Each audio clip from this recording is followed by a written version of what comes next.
할렐루야. 여러분들 다시 만나 뵙게 돼서 정말로 반갑습니다. 꼭 1년만인 것 같습니다. 1년 전에도 여러분들 앞에서 말씀을 나눌 기회가 있었는데, 근데 참 아이러니하게도 그때의 저와 지금의 저는 상황이 좀 많이 바뀌어 있습니다.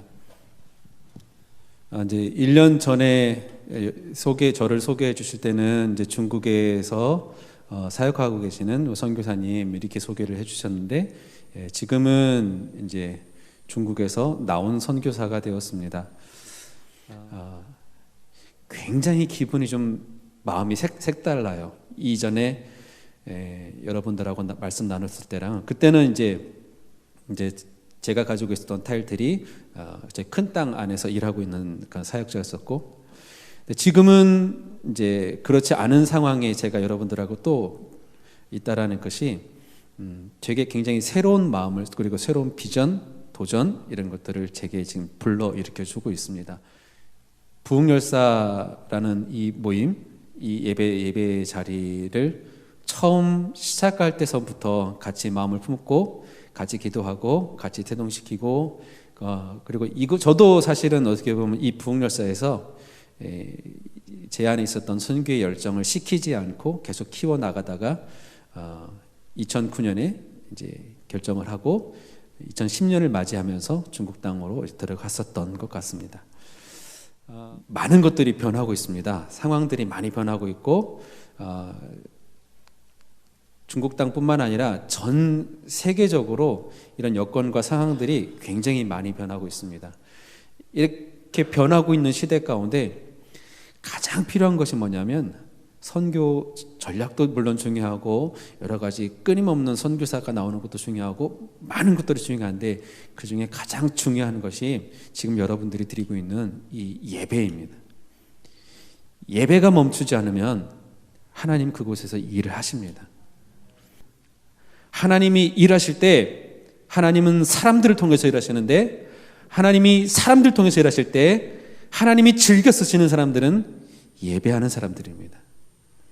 그렇기 때문에 여러분들 이곳에서 드리는 예배에 멈추지 않으셨으면 좋겠고, 주님이 허락하는 시간, 세대가 바뀌어도 또 다른 사람들이 또 지금처럼 이어받아서 함께 같이 예배를 드릴 수 있었으면 좋겠습니다. 우리 하나님 말씀을 보겠습니다. 마가복음 1장 15절입니다. 시작. 이르시되 때가 찼고 하나님의 나라가 가까이 왔으니 회개하고 복음을 믿으라 하시더라. 아멘. 2007년도에 한국 교회가 떠들썩했었습니다. 왜냐하면 1907년에 우리나라 평양 땅에 놀라운 대부흥이 일어났었는데, 여러분 이제 그 얘기는 많이 들어보셨죠. 그것이 횟수로 100년 만에 새로이 이제 돌아오게 되는 100이라는 숫자가 꽉 채워지는 해였었습니다. 그래서 한국교회가 흥분했었어요. 하나님이 이 땅을, 우리 조선을, 한반도를 사랑해 주셔서 100년 전에 원산을 비롯해서 평양 땅에, 그리고 전국에 놀라운 부흥을 허락하셨는데, 하나님이 우리를 여전히 사랑하시기 때문에 우리가 하나님 앞에 기도하면 하나님이 우리에게 다시 한번 이 놀라운 부흥을 허락하실 거야, 이 기대감을 가지고 전국에 있는 교회에서 기도하고 예배하고 찬양했습니다. 그것은 우리 부흥열사뿐만 아니라 어른들도 마찬가지였었고, 각 교단마다 교단들이 연합을 해서 이런 놀라운 일들을, 대규모 집회들을 많이 열었고, 그리고 단골 주제는 하나님 우리에게 부흥을 주시옵소서. 하박국서 3장 2절에 있는 것처럼 여호와여 주는 주의 일을 수년 내에 부흥하게 하옵소서, 이 말씀을 선포하면서 그때의 부흥이 다시금 우리에게 일어나기를 그렇게 많은 사람들이 부르짖었습니다. 부르짖어가면서 진짜 저희 안에 어떤 엄청난 대단한 일들이 생겨날 것을 기대를 했었습니다. 믿었습니다. 그리고 저도 부르짖었고, 아마 저기 계신 분들이 다 그렇게 그 동일한 마음을 가지고 진심으로 그날에 이 땅 가운데 다시금 하나님이 놀라운 성령을 부어주셔서 우리에게 그런 부흥의 역사가 일어날 것을 기대했었습니다. 우리는 그날 그렇게 부르짖었는데 결과적으로 생각보다 어떠한 일들도 일어나지를 않았습니다. 별로 특별한 변화도 없었었고, 더 놀라운 것은 2007년 11월 달쯤 되어가면서부터는 부흥이라는 단어가 사라져가고 있었습니다. 한 반년쯤 지나고, 그리고 여러 가지 집회를 했는데 크게 별다른 일들이 일어나고 있지 않으니까 성탄절 맞이 준비하면서 그동안 기도했었던 내용들을 다 그냥 다시 뒤로 보내고, 이제 그냥 성탄절로 바쁘고 새해 맞이라 바쁘고 또 여러 가지 다른 것들로 말미암아서 그렇게 얼떨결에 2008년을 맞이했습니다. 2008년도에 가서는 거의 신기하게도 부흥이라는 단어가 사라졌습니다. 만약에 저희들이 10년 전에 평양 대부흥을 우리가 100년 만에 이 땅 가운데서 정말로 다시 일어나기를 사모했었다면 어떤 일들이 일어났어야 될까요? 진짜로 그래서 부흥의 역사들이 일어났다, 이거는 하나님이 하실 일입니다. 성령님의 영역입니다. 성령님이 그렇게 하셔야 되는데, 그러면 우리는 어떻게 해서 될까요? 11월 달이 돼서도 12월 달이 돼서도 곳곳에 부흥을 향한, 부흥을 주제로 한 기도 모임들이, 예배 모임들이 계속 일어나야 될 것입니다. 2008년이 되어서도 부흥이라는 단어가 사라지는 것이 아니라 부흥이 정말로 우리 시대에 필요하다면, 우리에게 이 부흥이 정말로 우리가 살 수 있는 유일한 길이었다면, 2007년도에 우리가 기대하는 그런 부흥이 오지 않았기 때문에 2008년도에는 더 뜨겁게 기도를 했었어야 되고, 2009년도에는 더 많은 사람들이 기도를 했었어야 되고, 2010년도에는 정말로 옷을 찢어가면서 머리를 풀어가면서 죄를 뒤집어 쓰면서 그렇게 회개하면서 기도를 했었어야지, 그래야지 우리 안에 부흥을 진짜 원한다라는 진정성이 증명이 되었었을 것입니다. 그런데 해가 넘어갔다고 부흥은 유행이 돼버린 거예요. 지나가 버렸어요. 없어도 되는 게 돼버린 거예요. 다음 부흥은 언제? 50년 뒤나 100년 뒤에 200년 맞이할 때, 그때 또 한 번 부흥을 놓고 기도하지 뭐. 우리는 이제 그렇게 돼버린 것이죠. 부흥이 그런 것이었습니까? 하박국서에서 말씀하셨던 우리 3장 2절 다 같이 한번 다시 찾아봅시다. 하박국서 3장 2절입니다. 부흥에 하면 가장 대표적으로 떠오르는 말씀이죠. 유명한 말씀이죠. 하박국 3장 2절 여호와여, 시작. 여호와여, 내가 주께 대한 소문을 듣고 놀랐나이다. 여호와여, 주는 주의 일을 수년 내에 부흥하게 하옵소서. 이 수년 내에 나타내시옵소서. 진노 중에라도 긍휼을 잊지 마옵소서. 여기서 말하는 이 부흥, 여러분, 부흥하면 무엇이 먼저 떠오르십니까?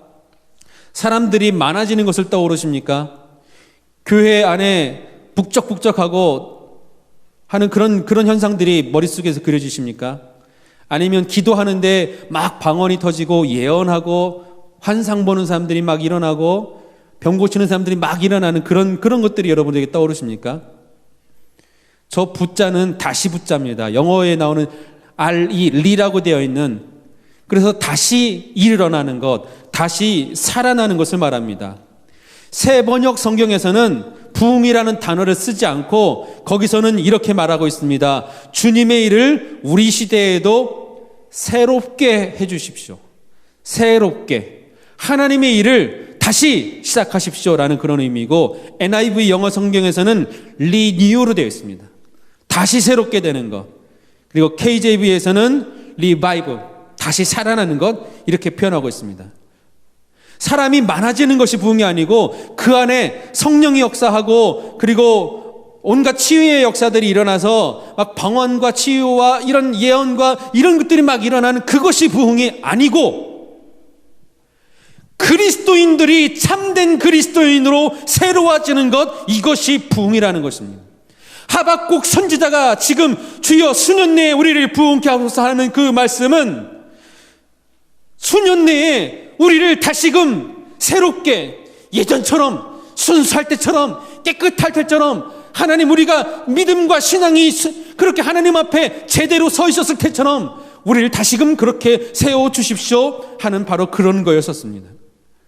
어쩌면 저도 상암 경기장에서 주여 우리에게 부흥을 주시옵소서 외쳤지만 제 안에도 진짜 부흥을 원하지는 않았었던 것 같습니다. 저 역시 1년 뒤에 그 부흥에 대한 기도 제목이 희미해진 사람 중에 하나였었으니까, 진짜 원했다면, 진짜 우리에게 꼭 필요한 것이었다면 결코 그렇게 될 수가 없었죠. 그런데 이 부흥이라는 단어가 구약에서는 부흥으로 표현되어 있지만 신약에서는 여기에 가장 가까운 단어가 하나님 나라라고 우리는 이해할 수 있습니다. 하나님께서 이 땅 가운데, 우리 가운데 이루시고자 하는 바로 그 하나님 나라. 그래서 세례 요한도 사역하면서 가장 많이 외쳤던 메시지가 회개하라 천국이 가까웠느니라 이거였었고, 천국이 가까웠느니라를 외치는데 왜 하필 앞에 회개하라를 외칩니까? 새로워져야 되기 때문에 그렇습니다. 다시 일어나야 되기 때문에 그렇습니다. 예수님도 천국이 가까웠느니라고 말씀하셨습니다. 그런데 때가 찼다라고 말씀하셨고, 바로 그 때가 차서 하나님의 나라가 가까이 왔는데, 그렇기 때문에 하나님의 나라가 가까이 왔으니 너희는 회개하고 복음을 믿으라 라고 말씀하고 있습니다. 하나님 나라를 맞이할 때 우리에게 꼭 필요한 것은 회개였고, 이 회개가 곧 우리에게 진짜 부흥을 일으키는 것입니다. 왜 세례 요한과 예수님이 동일하게 새로운 신약의 시대를 열면서 외치진 메시지가 여러 가지 많은 메시지들이 있는데, 내가 하나님의 아들이다, 나를 믿어라 이러실 수도 있는데, 그러지 아니하시고 회개하라부터 먼저 말씀하셨을까? 그리고 하나님 나라가 가까웠느니라, 천국이 가까웠느니라, 이것은 과연 어떤 의미일까요? 여기에는 우리가 또 미처 집중하지 못한 교회의 본질이 있습니다. 여기는 이것은 회개하지 않고 죽으면 천국 가지 못할 것이다, 그 얘기가 아니에요. 여러분, 하나님 나라 천국을 우리가 죽은 다음에 가는 그 하나님의 나라로만 해석을 하면 그것은 반쪽입니다. 물론 하나님이 우리에게 영원한 생명을 주실 새 하늘과 새 땅을, 예수 그리스도의 완전한 통치가 이루어질 그 나라를 우리에게 준비하셨지만, 그런데 예수님이 말씀하실 때 이 하나님의 나라가 시작되었다라고 말씀하셨어요. 우리랑 상관없이 저 하늘에 하나님이 따로 만들고 계신다라는 그런 의미가 아니고, 그 하나님의 나라는 지금 여기 이 땅에서 시작이 되었다라고 그렇게 말씀하고 있습니다. 예수 그리스도로 말미암아, 예수 그리스도의 존재로 말미암아 하나님이 이 땅 가운데 인간의 몸을 입고 오신 것으로 말미암아 이 하나님의 나라가 본격적으로 시작이 되었고, 그 하나님의 나라는 회개를 통해서 동참할 수 있는, 참여할 수 있다는 것입니다. 이 회개가 우리가 10여 년 전에 그렇게 사모했었던 바로 그 부흥이라는 것입니다. 우리에게는 이 땅에서 그냥 착하게 살고 그러다 죽으면 나중에 천당 간다라는 사상이 있는데, 이거는 엄밀히 말하면 진짜 기독교의 의미가 많이 퇴색한 것입니다. 천당의 의미는 다른 종교에 또 많이 있는 그런 의미입니다. 이 땅에서부터, 지금 여기서부터 하나님의 나라가 시작이 되어야 하는 것입니다. 이 하나님의 나라는 어떤 지역에 대한 개념이 아니었었습니다. 다시 말하면 지역, 여기를 떠나서 다른 데 가면 거기가 하나님 나라, 그것이 아니라 예수님이 주인 되시고 왕 되시고 하나님이 왕이셔서 하나님의 통치가 이루어지는 곳, 거기가 바로 하나님의 나라라는 의미입니다. 하나님의 나라가 이루어지는 곳, 그것이 하나님의 나라고, 그것이 이 마태복음에서 천국이라는 단어인데, 우리가 천국, 하늘의 나라라는 그런 단어를 듣기 때문에 자꾸 하늘에 있는, 죽은 다음에 갈 수 있는 그걸로 자꾸 오해를 하고 있는 거예요. 그런데 우리는 오해를 하는데, 이 마태복음의 이 메시지를 들었던 유대인들은 오해를 하지 않았어요.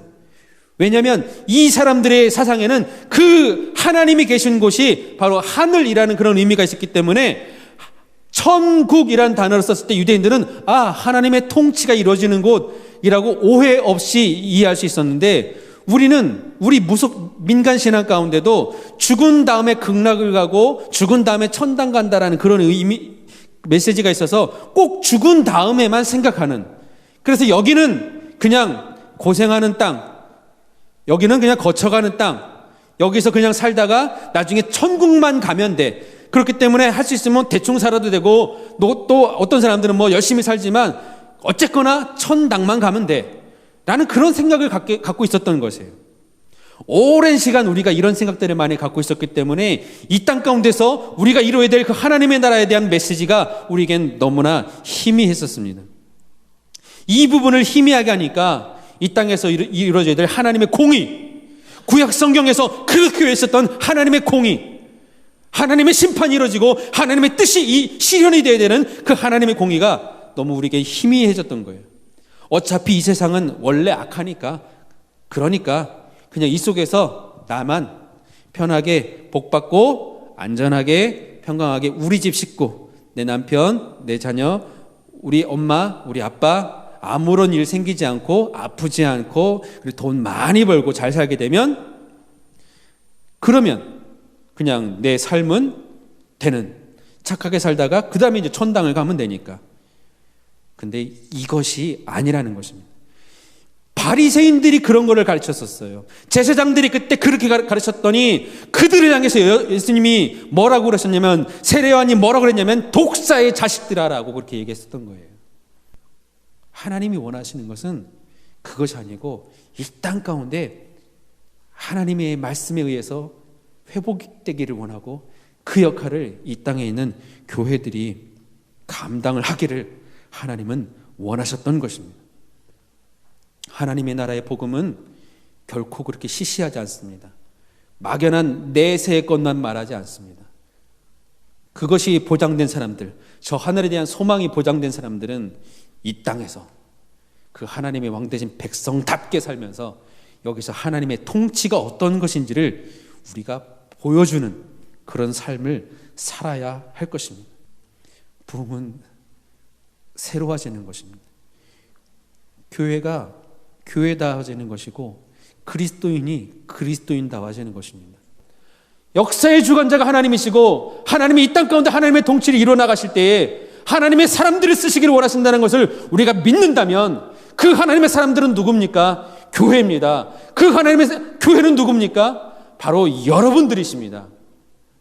하나님의 말씀을 가진 사람들이 서로 사랑하면서 하나님의 뜻대로 살아가는 그런 이들이 하나씩 둘씩 많아지는 곳, 그곳이 진짜 하나님의 나라입니다. 우리에게 하나님이 원하시는 나라는 바로 그것입니다. 하나님의 예배가 이루어지는 곳, 예배가 이루어지기 때문에 거기에 하나님의 임재와 영광이 나타나고, 하나님의 임재와 영광이 나타나는 것에 악한 것들이 당연히 떠나갈 수밖에 없는, 그 악한 것들이 떠나갈 때 악한 것들이 가지고 온 질병이 있으면 질병이 고침을 받고, 상처 입은 사람이 있으면 치유함을 얻고, 마음에 눌린 사람이 있으면 그 눌린 것들이 회복되고, 정신적인 어려움이 있는 사람들이 있으면 온전하고 맑은 정신으로 회복되는 역사들이 하나님의 임재와 영광 가운데 일어난다는 사실을 우리는 기억해야 할 것입니다. 물러가라 한다고 가는 것이 아니고, 주문을 외운다고 가는 것이 아니고, 십자가를 가슴에 그리고 그거를 못 박는다고 은으로 된 총알 쏜다고 뭐 어떤 여러 가지 주술적인 행위를 한다고 그런 것들이 물러나가는 것이 아니라, 참된 예배가 있는 곳에 그런 것들이 물러나게 될 줄로 믿습니다. 진짜 부흥은 참된 예배가 있는 곳에 일어나게 되는 것입니다. 여러분들이 이미 그 일을 시작했습니다. 이 자리뿐만 아니라 이 자리에서 우리가 고백하고 외치면서 하나님 앞에 부르짖고 간구했었던 이 하나님의 나라, 부흥이 일어나기를 간절히 소망하는 하나님의 통치가 이루어지는 그 하나님의 나라, 이것이 저와 여러분들의 삶에도 이어져서 이 자리를 떠나서 가정으로 돌아가서도, 여러분들 회사로 돌아가서도, 직장으로 돌아가서도, 길거리를 다니면서도 예수 믿는 사람들로 말미암아 거기에 뭔가 변화가 일어나는 그런 일들이 우리로부터 시작될 줄로 믿습니다. 저는 기대합니다. 예수님의 제자들 진짜 평범한 사람들이었어요. 그런데 그들이 하나님께 붙들려 있을 때 하나님의 나라에 위대한 일들을 감당을 했었습니다. 은사가 있었던 거 아니고요. 저 이런 일 해주십시오. 저 이런 일을 시켜주십시오라고 제자들이 기도했던 것도 아니고 그냥 주님이 선택하셨어요. 주님이 부르셨어요. 여러분들도 주님이 이미 선택하셨어요. 이미 부르셨어요. 그래서 같이 예배하게 하셨고 오늘 이 메시지도 듣게 하셨어요. 하나님이 이제 여러분들을 통해서 일을 하실 줄로 믿습니다. 우리 부흥이라는 찬양이 있는데요. 1996년도서부터 이 찬양이 대한민국 땅에서 굉장히 많이 불려졌어요. 이 찬양을 고백하면서 이 땅의 황무함을 주님 보아주셔서 우리에게 진정한 부흥을 주시옵소서라고 수많은 사람들이 부르짖었어요. 그랬더니 아무런 일도 안 생겼더라. 그것이 아니고요. 이미 하나님은 많은 일들을 해주셨어요. 그나마 지금 여기까지 하나님이 우리를 지켜주셨어요. 근데 이 상태는 우리가 만족할 수 있는 상태가 아니에요. 아직 우리는 우리 안에 새로워짐이 필요해요. 교회가 교회다워짐이 필요해요. 성도가 성도다워짐이 필요하고 기독교가 정말 이 땅 가운데 선한 영향력을 끼치는 복음이 복음되어지는, 그래서 예수 그리스도께 영광이 참된 영광이 돌려줄 수 있는 그런 일들이 일어나는 때까지 우리는 계속 리뉴얼 해야 되는 거예요. 계속 부흥이 우리 안에 일어나야 되는 거예요. 한 일회적인 사건이 결코 아니라는 거 기억하시기 바랍니다. 어느 날 하루 일어나고 그냥 그 옛날에 일어났던 거 가지고 쭉 간증하면서 사는 그게 부흥이 아니고요. 날마다 예배마다 우리 안에 새로워지는 것, 더 커지는 것, 더 강해지는 것, 하나님 앞에 더 온전해지는 것, 이것이 참된 부흥의 힘을 믿으면서 여러분 우리 오늘 이 찬양 같이 한번 고백하고 같이 기도하는 시간을 좀 갖기를 소망합니다.